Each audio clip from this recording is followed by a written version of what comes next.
Alrighty, welcome back, everyone. We just talked about some of the good things in college football. Feels like I've been covering all of the things that are changing or all of the confusion and dysfunction around the sport. So I wanted to take a second, just remind you all why this sport is special, why this sport means so much to me, and I'm sure so much to all of you. So felt like that was a good way to start off our show today, but let's jump into some scheduling info. The TV schedules have started to come out. We've started to get more and more of when games are going to be kicked off, what the order is, who has college game day, which is kind of the biggest thing here. It starts in week 0. We have Florida State against Georgia Tech in Ireland on ABC at noon. In fact, I have a graphic for this, so why don't I pull that up real quick? So yeah, we have Florida State versus Georgia Tech in Dublin, which is a very, very fun little wrinkle to this. They're playing at noon Eastern time, which is just kind of the way the things when you play across the sea, you got to play a little bit earlier in the day. This is a very interesting game. I think a lot of people will overlook it because Georgia Tech has not been, a big time team over the last couple of years, but watch those games the last a year ago. If you have the time, go through Georgia Tech and just take snippets from every single game. You will see that team get progressively better, run that offense progressively more efficiently, and become a team that not only can be, dangerous to these top teams, but can outright just beat them on any given day. So Florida State's got to come ready. All of that stuff has a ton of variables around it that we'll start to unpack as we get closer, but Georgia Tech is no slouch, so I would not show up. I would show up right if I was Florida State, but ESPN dropped a ton of times for week 1 as well, and it's a great slate. It starts on Thursday. We have North Dakota State at Colorado. This is one of the sketchiest games in the year, and Colorado jumps off the board with it because North Dakota State, as we know, has been doing an incredible job at the FCS level for quite some time now. They've won many national titles, have taken a little bit of a dip over the last couple of years, but are still one of the premier programs out there. And one of the things they can do is get after the passer. So if that O-line does not come ready, it could be an ugly day and could start the Colorado season off on the worst possible note. But then you have the Friday slate. You have Temple at Oklahoma on ESPN at 7 p.m. Then you have TCU at Stanford. Not necessarily the most, eye-catching games in the world, but very interesting things to watch here. You have Oklahoma going into their first year in the SEC.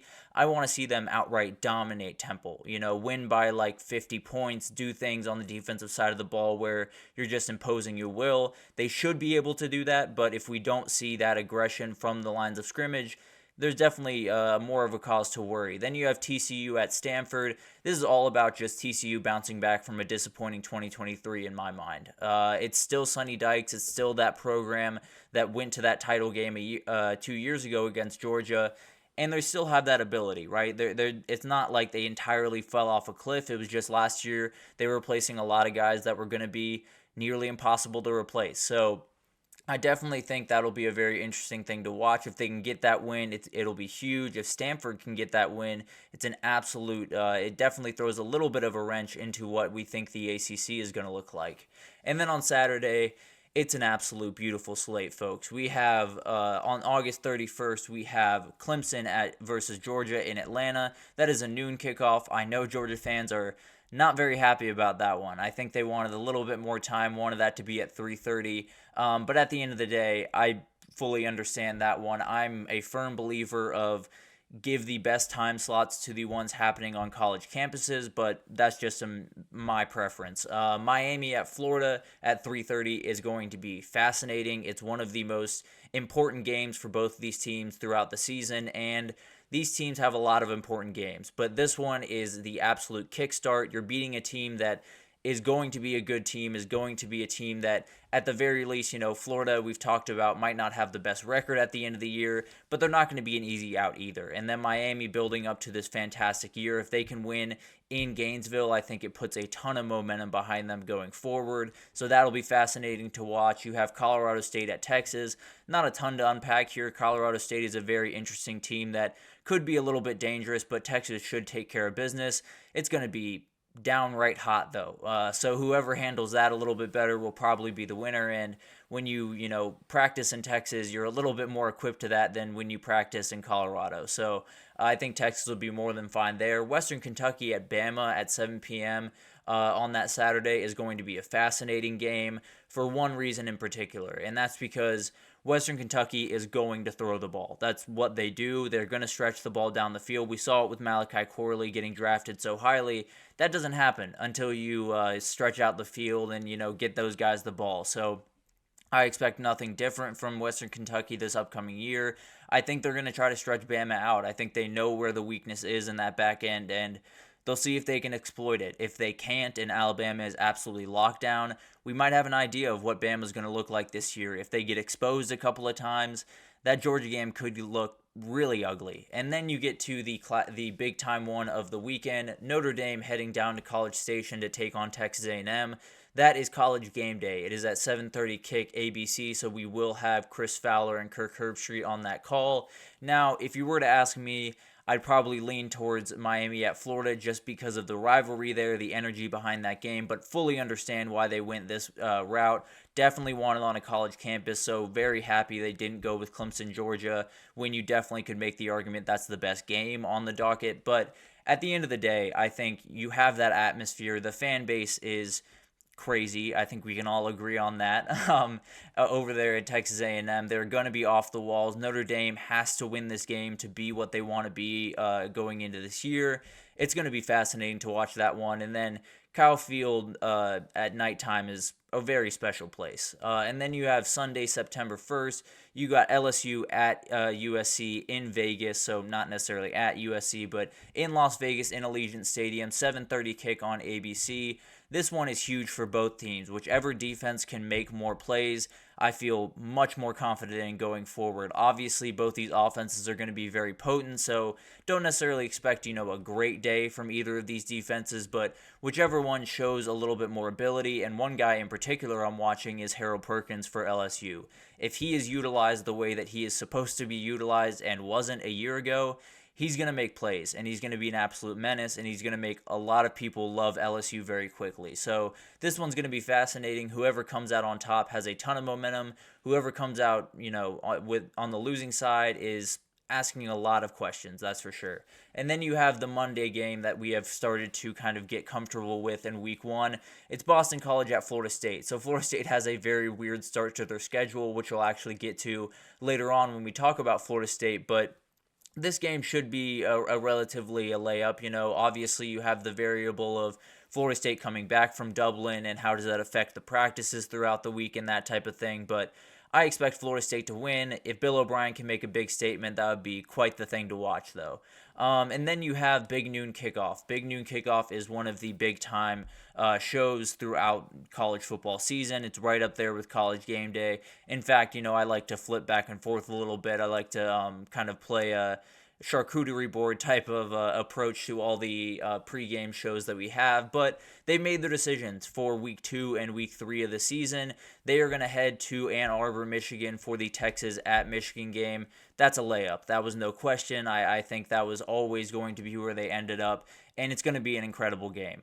Texas against Michigan in the Big House is about as college football as it gets, so cannot wait for that one. And then in week 3, they're staying in the Big Ten. They're heading to Madison, Wisconsin, where Alabama is taking on Wisconsin. And I think this one is going to be just really interesting to watch more than anything else. Seeing those Bama jerseys in Camp Randall is not something that a lot of people are used to, but it's going to be really interesting to watch that one. Wisconsin could pull off something crazy, but we'll find out. And then at the end of the year, excuse me.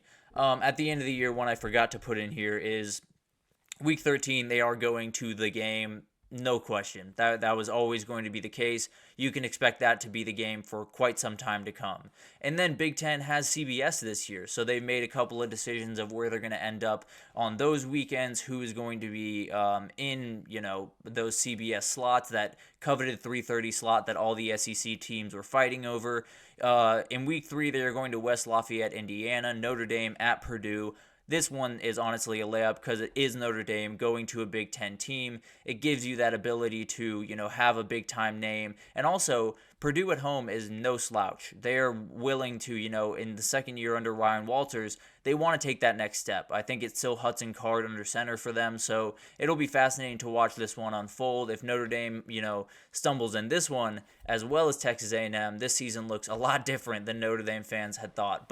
And then week 4, they go back to Ann Arbor, Michigan. Definitely going to get plenty out of Michigan this upcoming year, but it's USC at Michigan. USC is definitely, it's going to be a fascinating game to watch. I think this is one that we'll talk about here in the next segment about a possible rivalry coming up. But I think it becomes a must-win if Michigan drops the one to Texas. If they drop both of these, there's a lot of people asking questions about Sharon Moore. But we'll continue to get into all of this before it is fully leaked on May 30th, because there's going to be so much to get to at that point.